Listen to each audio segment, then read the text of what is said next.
Hey everyone, welcome back to my channel nursing is honesty. So आज का हमारा topic है कॉन्ट्रैक्टेड पेल्विस। सो देखिए, जो अगर हम पेल्विस की बात करें तो पेल्विस चाइल्ड बर्थ में एड करती है, ठीक है। Pelvis aids in child birth, okay, आप सब लोगों को पता है। अब कॉन्ट्रैक्टेड पेल्विस का टॉपिक स्टार्ट करने से पहले आपको नॉर्मल पेल्विस के बारे में पता होना चाहिए। तो मैंने ऑलरेडी वीडियोस अपलोड की हुई हैं फीमेल पेल्विस पे। ट्रू पेल्विस क्या होती है, फॉल्स पेल्विस क्या होती है, पेल्विस के डायमीटर्स कौन कौन से होते हैं, तो आप लोग वीडियो चेकआउट जरूर कर लेना। और वैसे मैं सुपरफिशियली आज आपको थोड़ा सा बता दूंगी, तो वीडियो का लिंक मैं डिस्क्रिप्शन बॉक्स में प्रोवाइड कर लूंगी और आप लोग चेकआउट कर लेना, ठीक है। सो देखिए, नॉर्मल पेल्विस की अगर हम बात करें तो कुछ इस तरीके से दिखाई देती है पेल्विस, एंड इसे हम बोलते हैं सैक्रल प्रोमोन्ट्री, ठीक है, सैक्रल प्रोमोन्ट्री। अब इसी वीडियो में अगर मैं आपको पेल्विस का टॉपिक, पेल्विस के बारे में एक्सप्लेन करूंगी तो वीडियो बहुत ज्यादा लेंदी हो जाएगी। सो देखिए, इसे बोलते हैं सैक्रल प्रोमोन्ट्री। ये है इलियक क्रेस्ट। ये जो आपको दो फ्लैप्स नजर आ रहे हैं इन्हें हम बोलते हैं इलियम, ठीक है। ये है सिम्फाइसिस प्यूबिस, ये प्यूबिक बोन है, pubic bone. Then sacrum, coccyx,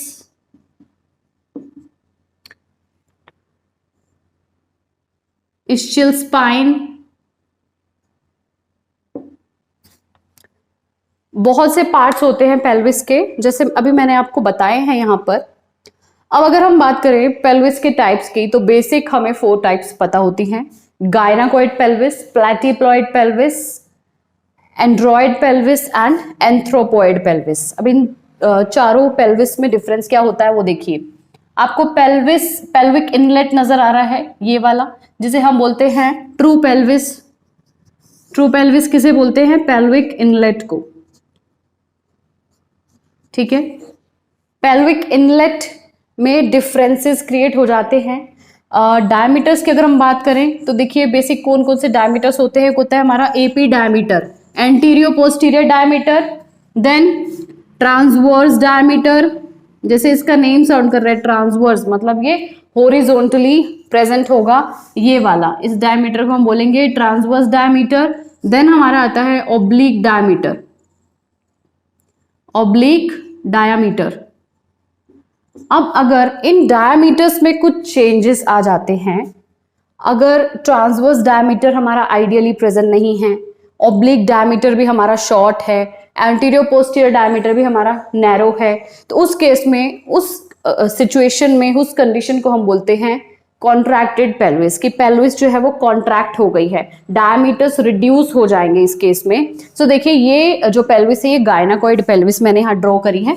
इस पेल्विस में ओनली मैंने इनलेट्स बनाए हुए हैं। ये जो मैंने आपको इनलेट बताया है, पेल्विक इनलेट, इसे हम पेल्विक ब्रिम बोलते हैं, पेल्विक ब्रिम, पेल्विक ब्रिम। देखिए, जो मैंने आपको पेल्विक इनलेट्स ड्रॉ करके दिखाए हुए हैं, यहाँ मैंने आपको इलियम एंड इलियक क्रेस्ट, ये वाला पोर्शन मैंने नहीं ड्रॉ किया है, ओनली इनलेट मैंने बनाया है आपको थोड़ा सा एक्सप्लेन करने के लिए सुपरफिशियली कॉन्ट्रैक्टेड पेल्विस के टॉपिक के लिए। सो देखिए, गायनाकोइड पेल्विस है जिसे हम आइडियल पेल्विस मानते हैं चाइल्ड बर्थ के लिए, ठीक है।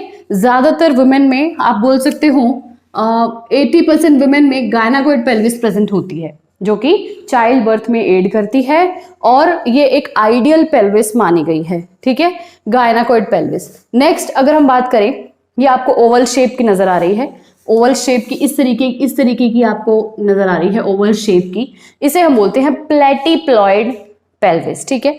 नेक्स्ट है मेल पेल्विस, जिसे हम बोलते हैं एंड्रॉयड पेल्विस। एंड्रॉयड पेल्विस को हम बोलते हैं मेल पेल्विस, ओके। नेक्स्ट है एंथ्रोपॉइड, एंथ्रोपॉइड। देखिए, एंड्रॉयड पेल्विस को हम बोल रहे हैं मेल पेल्विस, एंड ये वेज शेप की होती है, वेज शेप की आपको नजर आ रही होगी। एंथ्रोपॉइड पेल्विस में क्या होता है, ये ओवल भी होती है और लॉन्ग भी होती है, ओवल शेप भी नजर आएगी, ओवल एंड लॉन्ग होती है एंथ्रोपॉइड पेल्विस। अच्छा, अब ये देखते हैं कि कौन कौन सा डायमीटर किस पेल्विस में नैरो होगा। सबसे पहले बात करते हैं एंटीरियर पोस्टीरियर डायमीटर की। तो देखिए एंटीरियर पोस्टीरियर डायमीटर हमारा ये ओवल शेप की नजर आ रही है, तो ये देखिए जितनी इसकी आपको लेंथ दिख रही है इस डायमीटर की, यहां देखिए सबसे आपको शॉर्ट दिख रहा होगा यहां पर, तो यहां पर एंटीरियर पोस्टीरियर डायमीटर नैरो हो जाएगा। किसमें? इस वाली पेल्विस में, प्लैटीप्लॉइड जो ओवल शेप की है, प्लैटीप्लॉइड पेल्विस में आपका एपी डायमीटर नैरो रहेगा। ठीक है, अब हम ट्रांसवर्स डायमीटर की बात करते हैं, तो बहुत ही अच्छे से आपको क्लियरली विजिबल होगा। ये देखिए ये वाला जो ट्रांसवर्स डायमीटर है ये किसमें रिड्यूस होने वाला है? एंथ्रोपॉइड पेल्विस में। ओके, सो इस तरीके से अगर डायमीटर्स रिड्यूस हो जाएंगे, अगर एनाटॉमिकली कोई डिफेक्ट प्रेजेंट है, दो तरीके से डिफेक्ट हो सकता है, एनाटॉमिकली डिफेक्ट प्रेजेंट हो सकता है, ऑब्स्टेट्रिकली हो सकता है। एनाटॉमिकली तो ऐसा हो सकता है कि कोई कंजेनाइटल डिफेक्ट हो, बाय बर्थ ही पेल्विस की शेप कुछ इस तरीके से है कि डायमीटर्स जो है वो जितना होना चाहिए उतना नहीं है, डायमीटर्स शॉर्ट है, उससे हम बोलते हैं कॉन्ट्रैक्टेड पेल्विस। और कॉन्ट्रैक्टेड पेल्विस होने से कौन कौन सी सिचुएशन अराइज हो सकती है, कौन सी कंडीशन अराइज हो सकती है ड्यूरिंग लेबर? देखिए एक तो आपका सीपीडी आ जाएगा, ठीक है, सिफेलोपेल्विक डिस्प्रोपोर्शन हो जाएगा। नेक्स्ट है शोल्डर डिस्टोसिया, शोल्डर डिस्टोसिया भी हो सकता है। दोनों कंडीशंस आपने सुनी होंगी, CPD, cephalopelvic disproportion and shoulder dystocia. So देखिए अब हम देख रहे हैं कॉन्ट्रैक्टेड पेल्विस की definition anatomically and obstetrically. Anatomically इसकी डेफिनेशन क्या होगी? जैसे मैंने आपको बताया कंजेनिटल डिफेक्ट हो सकता है, उस वजह से डायमीटर्स रिड्यूस हो जाएंगे, जिसे हम कॉन्ट्रैक्टेड पेल्विस बोलेंगे। So it is a pelvis in which one or more of its diameters is reduced below normal by 1 or more centimetres. ठीक है, पेल्विस में डेवलपमेंटल डिफेक्ट यहां पर प्रेजेंट है और इसके जो डायमीटर्स हैं वो रिड्यूस हो गए हैं, 1 से ज्यादा सेंटीमीटर तक भी डायमीटर रिड्यूस हो सकता है, जिसे हम बोलेंगे कॉन्ट्रैक्टेड पेल्विस। एंड दोनों डेफिनेशंस में डिफरेंस क्या है? अगर ये जो शॉर्ट डायमीटर्स हैं, नैरो हो गए हैं डायमीटर्स, ठीक है, अगर यहाँ पर नैरोइंग प्रेजेंट है, अगर ये नॉर्मल लेबर के मैकेनिज्म में इंटरफेरेंस क्रिएट कर देती है, तो उसे भी हम कॉन्ट्रैक्टेड पेल्विस बोलते हैं अकॉर्डिंग टू ऑब्स्टेट्रिकल। ठीक है, अकॉर्डिंग टू ऑब्स्टेटिक। तो ऑब्स्टेट्रिकली हम कॉन्ट्रैक्टेड पेल्विस किसे बोलेंगे? जो कि पेल्विस क्या है, जिसमें डायमीटर्स रिड्यूस हो गए हैं 1 सेंटीमीटर से ज्यादा, एंड वो नॉर्मल मैकेनिज्म ऑफ लेबर में इंटरफेयर क्रिएट कर रहे हैं, चाइल्ड बर्थ में इंटरफेरेंस क्रिएट हो रही है इस पेल्विस की वजह से, जिसे हम बोलते हैं कॉन्ट्रैक्टेड पेल्विस ऑब्स्टेट्रिकली। ओके, इसके कारण क्या हो सकते हैं? कॉजेज, इटियोलॉजी की अगर हम बात करें तो न्यूट्रिशनल एंड एनवायरमेंटल डिफेक्ट्स यहाँ प्रेजेंट हो सकते हैं, जैसे ऑस्टोमलेशिया है। वैसे ये बहुत ही रेयर डिफेक्ट माना गया है, लेकिन ऑस्टोमलेशिया के केस में कॉन्ट्रैक्टेड पेल्विस अराइज हो सकती है, सिचुएशन, कंडीशन। नेक्स्ट है डिजीज और इंजरी। कोई भी डिजीज कंडीशन अगर प्रेजेंट है, जैसे पोलियोमाइलाइटिस का केस है, उस केस में भी कॉन्ट्रैक्टेड पेल्विस की कंडीशन अराइज हो सकती है, या फिर कोई इंजरी हो गई है, जैसे फ्रैक्चर है, या हिप जॉइंट की कोई इंजरी हो गई है, हिप जॉइंट डिसलोकेट हो गया है, डिसलोकेशन वहां पर क्रिएट हो गई है, या फिर आप बोल सकते हो जैसे मैंने बताया पोलियोमाइलाइटिस हो सकता है, या फिर लोअर लिम्स की जितनी भी इंजरीज हैं या फिर जितने भी डिफेक्ट्स हैं वो हो सकते हैं। इसमें डिजीज और इंजरी, इसमें बहुत से कॉजेज आते हैं। डेवलपमेंटल डिफेक्ट्स जैसे मैंने बताया था कंजेनाइटल डिफेक्ट्स, इसमें आएगा रोबर्ट पेल्विस। ये पेल्विस के कुछ नाम रखे गए हैं, रोबर्ट्स पेल्विस, नेगेल्स पेल्विस। यहाँ पर मैं आपको इमेज शो कर दूंगी कि नेगेल्स पेल्विस किस तरीके से दिखाई देती है, रोबर्ट्स पेल्विस किस तरीके से दिखाई देती है। ओके, तो अभी हमने देखा डेफिनेशन एंड इसके कुछ इटियोलॉजिकल फैक्टर्स। आई होप आपको क्लियर हो गए होंगे। सो देखिए अब हम कुछ पेल्विस की फॉर्म्स देख रहे हैं जिसमें पेल्विस कॉन्ट्रैक्टेड रहेगी। पेल्विस जस्टो माइनर, इसमें क्या होगा? ऑल द डायमीटर्स जो है transverse, oblique and anterior posterior diameter reduce हो जाएंगे एंड कॉन्ट्रैक्टेड पेल्विस की कंडीशन एग्जिस्ट करेगी। फ्लैट पेल्विस हो सकता है। फ्लैट पेल्विस कौन सी थी? Oval shape pelvis, platypelloid. उस केस में क्या हो रहा था? एंटीरियर पोस्टीरियर डायमीटर यहाँ पर रिड्यूस हो रहा था।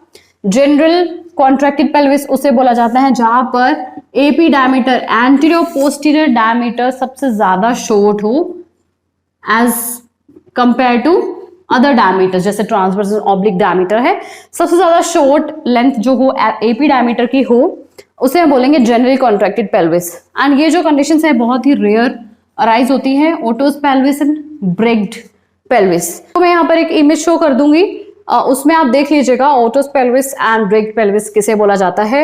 ओस्टियोमैलेशिक पेल्विस, जो कि पेल्विस डिस्टॉर्टेड हो गई है as a result of osteomalacia.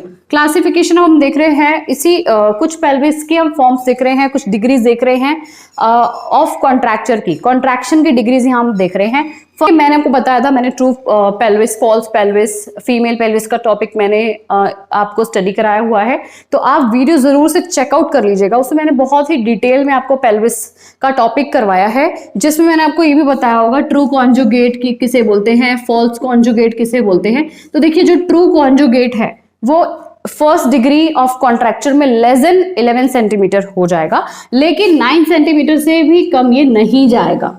ठीक है, आप मान सकते हो 9 से 11 के बीच में ये रहेगा। फर्स्ट डिग्री ऑफ कॉन्ट्रैक्चर हम इसे बोलते हैं, ट्रू कॉन्जुगेट की हम बात हो रही है। सेकंड डिग्री में अगर हम देखें तो 7.5 से 9 सेंटीमीटर तक ये रहेगा इसका डायमीटर। सेकंड डिग्री में कॉन्ट्रैक्चर कितना रहेगा ना। अगर हम डिलीवरी की बात करें, इसमें नॉर्मल डिलीवरी हो सकती है, यस बिल्कुल हो सकती है, स्पॉन्टेनियस डिलीवरी, लेकिन कुछ कॉम्प्लिकेशंस अराइज होने के चांसेस हैं। 90 to 95% चांसेस हैं यहाँ पर कॉम्प्लिकेशंस अराइज होने के सेकेंड डिग्री ऑफ कॉन्ट्रैक्चर में। फर्स्ट डिग्री ऑफ कॉन्ट्रैक्चर में पेल्विस सॉरी जो ट्रू कॉन्जुगेट है वो रहेगा हमारा लेस देन 11 सेंटीमीटर, लेकिन यहाँ पर स्पॉन्टेनियस डिलीवरी इजीली हो जाएगी। थर्ड डिग्री की अगर हम बात करें तो इसमें ट्रू कॉन्जुगेट कितना रहेगा हमारा 6 to 7.5 सेंटीमीटर तक रहेगा। तो स्पॉन्टेनियस डिलीवरी यहाँ बिल्कुल इम्पॉसिबल है। यहाँ पर सी सेक्शन हम कर सकते हैं, सी सेक्शन होगा बिल्कुल। Okay, fourth degree of contracture में भी ट्रू कॉन्जुगेट हमारा रहेगा लेस देन 6 सेंटीमीटर, इसमें भी हमें सी सेक्शन कंडक्ट कराना होगा। तो आई होप आपको यहाँ तक का टॉपिक क्लियर हो गया होगा। कोई भी क्वेरीज हो तो मुझे कमेंट डाउन कर दीजिएगा। सो अब हम देख रहे हैं कि हम कॉन्ट्रैक्टेड पेल्विस को किस तरीके से डायग्नोज कर सकते हैं। तो देखिए हम सबसे पहले हिस्ट्री कलेक्ट करेंगे, रिकेट्स की हिस्ट्री, ऑस्टियोमलेशिया, पॉलियोमाइलाइटिस, कोई फ्रैक्चर तो नहीं है, या फिर ट्यूबरक्लोसिस, बोन्स एंड जॉइंट्स का तो नहीं है, इसकी वजह से तो कॉन्ट्रैक्टेड पेल्विस नहीं कंडीशन एग्जिस्ट कर रही। बैड ऑब्स्टेटिक हिस्ट्री भी हम लेंगे, जैसे अगर प्रोलॉन्ग लेबर प्रीवियस टाइम पे उसको प्रोलॉन्ग लेबर हुई थी, प्रीवियस डिलीवरी के टाइम पे प्रीवियसली जो लेबर का प्रोसेस हुआ था, अगर उसमें प्रोलॉन्ग लेबर थी, लेबर प्रोलॉन्ग कब कहलाती है, जब लेबर, देखिए आपने लेबर के 3 स्टेजेस स्टडी किए होंगे। प्रोलॉन्ग लेबर का मतलब होता है कॉन्ट्रैक्शंस आती जा रही हैं लेकिन कोई भी प्रोग्रेस नहीं हो रही। प्रोग्रेस का मतलब होता है कि सर्विक्स में ना ही इफेसमेंट हो रही है, ना ही सर्विक्स की थिनिंग, इफेसमेंट को थिनिंग बोलते हैं, सर्विक्स की थिनिंग नहीं हो रही, डायलिटेशन भी नहीं हो रही सर्विक्स के अंदर, और कॉन्ट्रैक्शंस आती जा रही है कुछ टाइम पीरियड के इंटरवल्स पे, तो लेबर का प्रोसेस प्रोलॉन्ग हो जाता है। ठीक है, एंडेड बाय सी सेक्शन, ऐसी कोई लेबर प्रोलॉन्ग तो नहीं हुई है जो कि बाद में हमारी गायनी को क्या करना पड़ा हो, सी सेक्शन, या फिर बेबी जो है वो स्टिल बर्थ हुआ हो। ठीक है, या फिर आप बोल सकते हो कि इसमें आपको फॉरसेप्स डिलीवरी करनी पड़ी हो। ठीक है, तो ये हिस्ट्री हम पेशेंट से कलेक्ट करेंगे। जनरल एग्जामिनेशन हम करेंगे। जनरल एग्जामिनेशन में हम क्या देखते हैं, शॉर्ट स्टेचर जो वुमेन होती है उसमें क्या होगा, पेल्विस भी क्या होगी, शॉर्ट होगी। नेक्स्ट हम देखते हैं एब्डोमिनल एग्जामिनेशन। एब्डोमिनल एग्जामिनेशन में हम कर लेंगे, एब्डोमिनल एग्जामिनेशन में हम क्या करने वाले हैं, पेल्विमेट्री, पेल्विमेट्री करेंगे, इंटरनल करेंगे, एक्सटर्नल करेंगे। इंटरनल पेल्विमेट्री में क्या देखेंगे, इनलेट, कैविटी, आउटलेट। एक्सटर्नल पेल्विमेट्री में क्या देखेंगे, इनलेट एंड आउटलेट। देन हम इमेजिनरी पेल्विमेट्री करते हैं। इमेजिनरी में क्या होगा, हम क्या क्या करेंगे, एक्सरे करेंगे, CT scan, computed tomography scan, MRI, magnetic resonance imaging. ठीक है, तो इसमें हम क्या क्या करने वाले हैं, इमेजिनरी पेल्विमेट्री में पेल्विक के डायमीटर्स को जानने के लिए एक्सरे, सीटी स्कैन, एमआरआई और सीटी स्कैन या फिर एक्सरे है, हम इटियोलॉजी को पता लगाने के लिए ये सब कर रहे हैं कि कोई डेवलपमेंटल डिफेक्ट है, कोई न्यूट्रिशनल डिफेक्ट हुआ है, ठीक है, इन सबको जानने के लिए हम, या फिर कोई डिजीज या इंजरी की वजह से कुछ डिफेक्ट है, इनको जानने के लिए हम इमेजिनरी पेल्विमेट्री करते हैं। ठीक है, तो ये हो गया एब्डोमिनल एग्जामिनेशन हमारा। जनरल में मैंने आपको बता दिया, यहाँ पर स्ट्रेचर हम देखते हैं, और हिस्ट्री में मैंने आपको बता दिया है, कुछ डिजीज कंडीशंस की हिस्ट्री लेंगे या फिर ऑब्स्टेट्रिक हिस्ट्री हम पेशेंट से कलेक्ट करेंगे। देखिए, अगर हम कॉन्ट्रैक्टेड पेल्विस की मैनेजमेंट की बात करें तो देखिए, मैंने आपको 4 डिग्रीज बताई थी, जिसमें ट्रू कॉन्जुगेट कितना सेंटीमीटर था वो भी मैंने आपको बताया था। Degree of degree of contracture मैंने आपको बताया था। ठीक है, 4 डिग्रीज मैंने आपको बताई थी, और मैंने ये भी आपको बताया था किसमें स्पॉन्टेनियस डिलीवरी हो जाएगी या फिर किसमें हमें सी सेक्शन कंडक्ट कराना होगा, ट्रू कॉन्जुगेट कितना सेंटीमीटर रहेगा। तो अकॉर्डिंग टू द डिग्रीज हमें मैनेज करना है इस कंडीशन को। ठीक है, अगर स्पॉन्टेनियस डिलीवरी हो सकती है तो हम एटम वेजाइनल डिलीवरी करा देंगे, एंड उन सब कॉम्प्लिकेशंस के लिए हमें ऑलरेडी प्रिपेयर रहना होगा। अगर कुछ कॉम्प्लिकेशन अराइज होती है तो हम उसे मैनेज कर पाए।